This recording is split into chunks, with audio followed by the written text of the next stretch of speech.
Spoiler alert, you've been warned. Radahn vs. Malenia. This is one of the very first scenes we were shown in Elden Ring, stemming all the way back to not only the base game, but the first reveal trailer of the game way back in E3 2019, the last E3.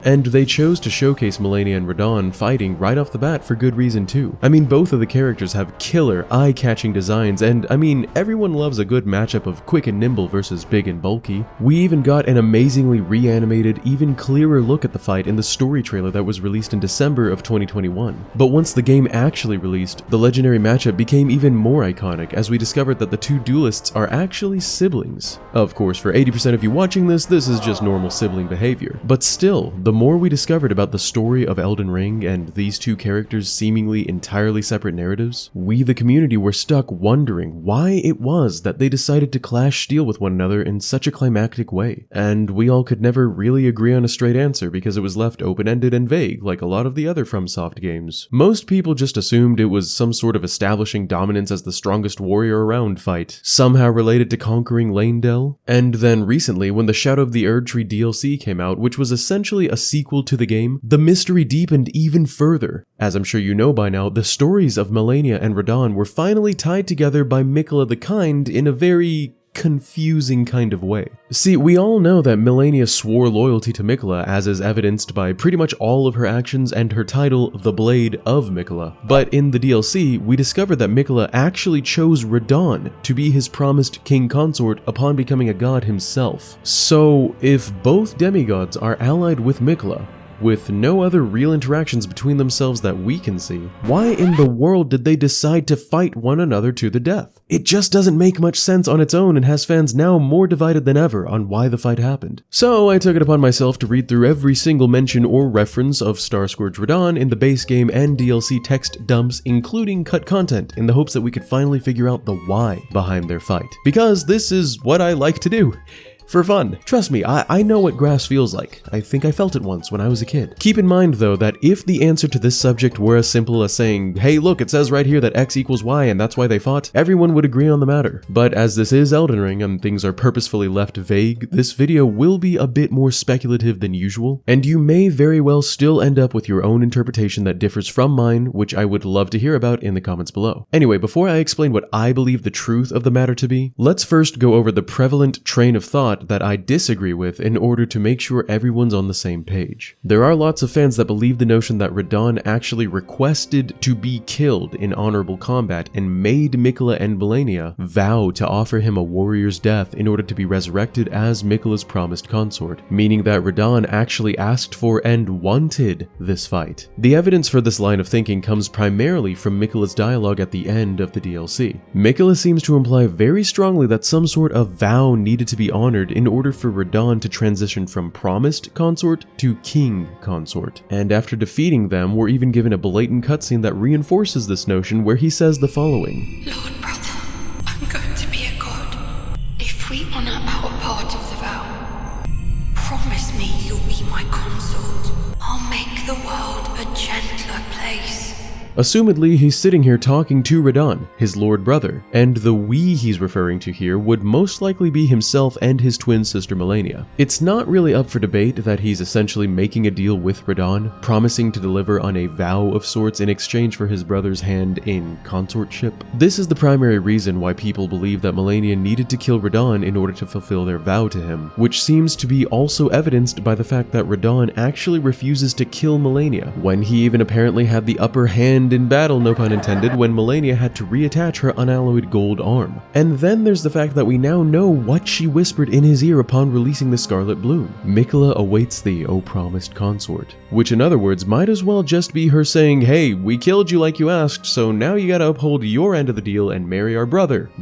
Which also proves that this fight had something to do with the entire Miquella and Radahn consort thing. Considering these facts alone, and the fact that Freya seems to imply that all Radahn really cared about was war war for the sake of war itself. The case seems pretty open and shut. This must have been a deal that the Valkyrie Malenia was enacting upon the warrior Radahn to grant him a warrior's death, in order to end his life as said warrior at his full, prime power so that he can resurrect as a new, peaceful version of himself at Miquella's side, having finally quenched his undying thirst for combat, and now finally being ready to offer his services as a noble king for the rest of eternity. By the way, since I know many of you watching do believe this way, I want to point out that there's nothing wrong with thinking this way, and it does make quite a bit of sense. But the second train of thought that I also happen to agree more with is that none of that is true, and Radahn fought against Malenia not because it was a deal in order to creatively kill himself, but simply because he just didn't want to be Miquella's consort. And since he wouldn't comply willingly and clearly also wouldn't allow Miquella to mind control him, Malenia then tried to force it upon him by,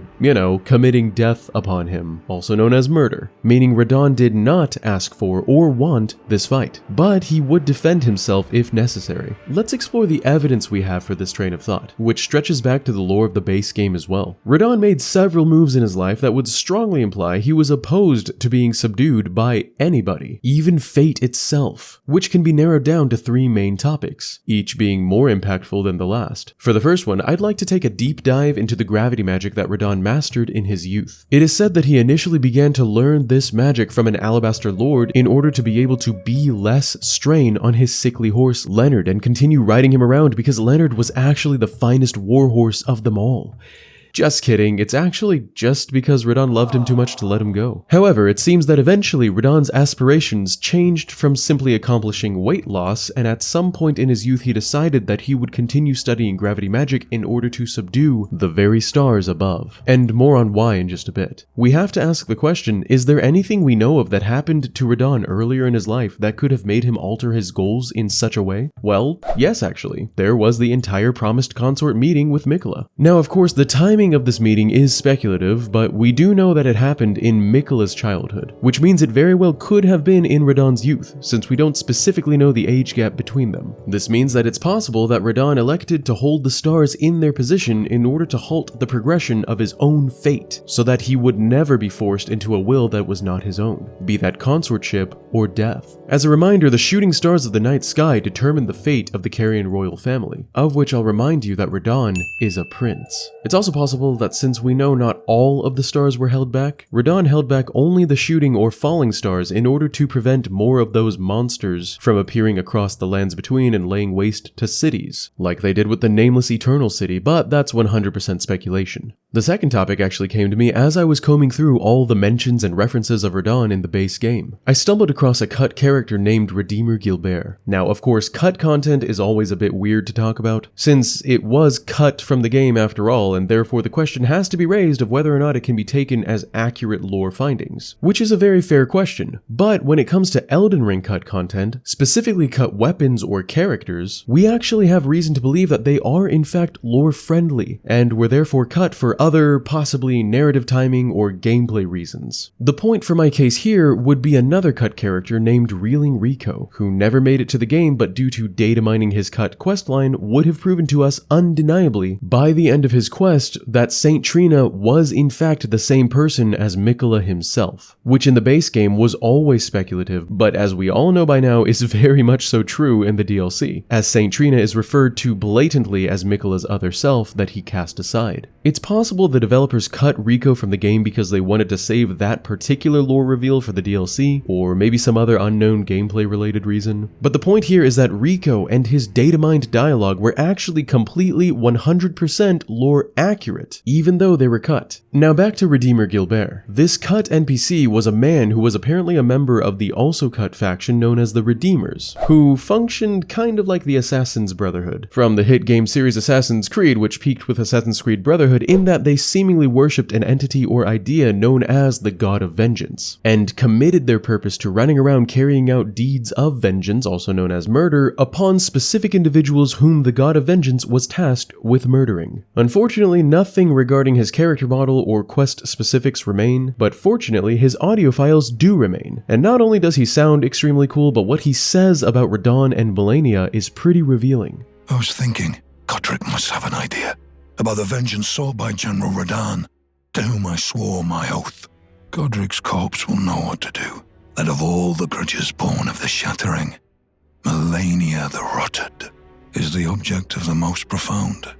Clearly, he's implying very strongly that Radahn actually swore vengeance against Malenia, ordering a hit on her. But why would Radahn do something like this? Well, across all of the available lore in both the base game and the DLC, Malenia and Radahn have only ever really interacted once, on the battlefield of Caelid. It seems obvious to me that in their fight, Radahn was actually showing honorable mercy towards Malenia, as he patiently awaited her to regain her arm and composure before resuming the duel. But that doesn't sound like someone who's upset enough to put out a hit on his sister's head to the god of vengeance. So what is the one thing in addition to this fight that Malenia did that could have pushed Radahn to plead to the god of vengeance for her death? I'm glad you asked. I think it was the Scarlet Bloom, which infected not only him, but the entire land of Caelid, possibly even the world, forcing his own people, the Redmanes, to struggle against the spreading rot with fire to this day. I truly think that Radahn had actually given Malenia a chance to regain her composure and possibly even leave the fight, but when she essentially set off a nuke that could kill him and the entire world, that was over the line to him. Also for one other reason that we'll cover in the last topic. This legitimate animosity between Radahn and Malenia also seems to be upheld by Gideon's words regarding the general, since he never simply states that Radahn fought Malenia alone to a standstill, but that he fought Malenia and her rot to a standstill. Clearly, Radahn and his people were all openly opposed to Malenia and her rot, and I think that this is why he tasked Redeemer Gilbert with ending Malenia's life.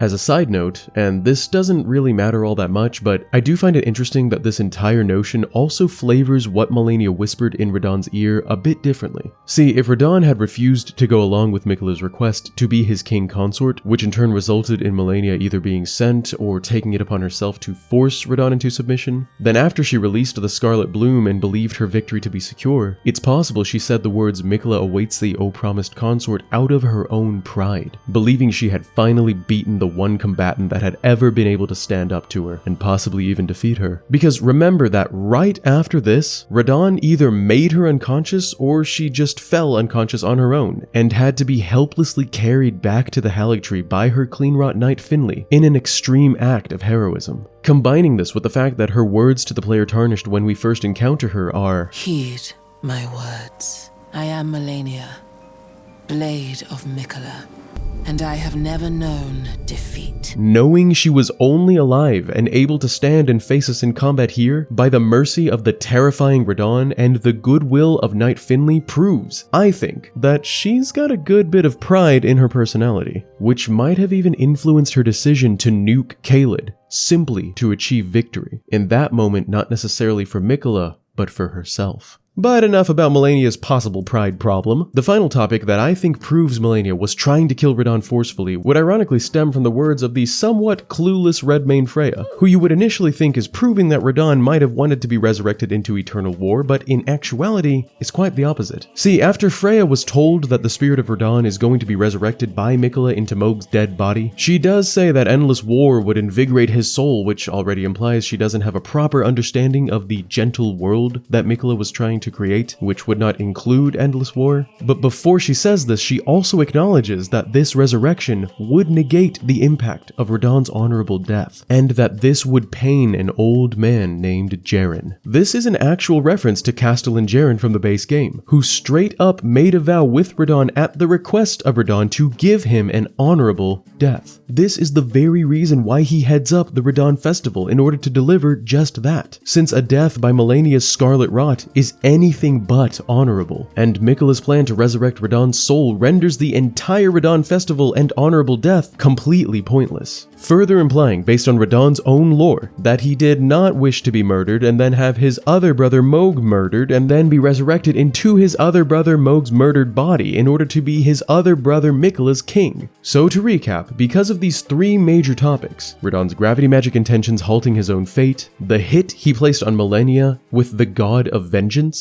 and his vow of an honorable death with Jaren, which would be negated by resurrection, I tend to think that Radahn did not want to go along with Miquella's plan, but that the twins decided to force it upon him, and therefore that is why he and Malenia fought. There's still one more question that needs an answer though, and that is, if Radahn was truly defending himself from Malenia in the fight, why then would he show her mercy and allow her to get back up before resuming their duel? While at first glance this does seem to imply that he wanted her to kill him, and that's why he wouldn't kill her, I'd like to remind you that Radahn was known for, quote, being a lord that did not rely on physical strength and gravity alone. So what else was he known for? According to Miquella himself, Radahn was known for being incredibly kind. So kind that Miquella thought to himself, Radahn would be the perfect partner, ruler, and king for a gentle world, even surpassing choosing his own sister Malenia to be his consort, which nobody really knows why he passed up in the first place. Now again, I'd like to remind everyone that it's unfortunately not possible to concretely establish why Radahn and Malenia fought exactly, beyond a shadow tree of a doubt, and whether or not he actually consented to Miquella's plan of resurrection, as well as what exactly this vow was that Miquella and his sister promised, are also left purposely vague.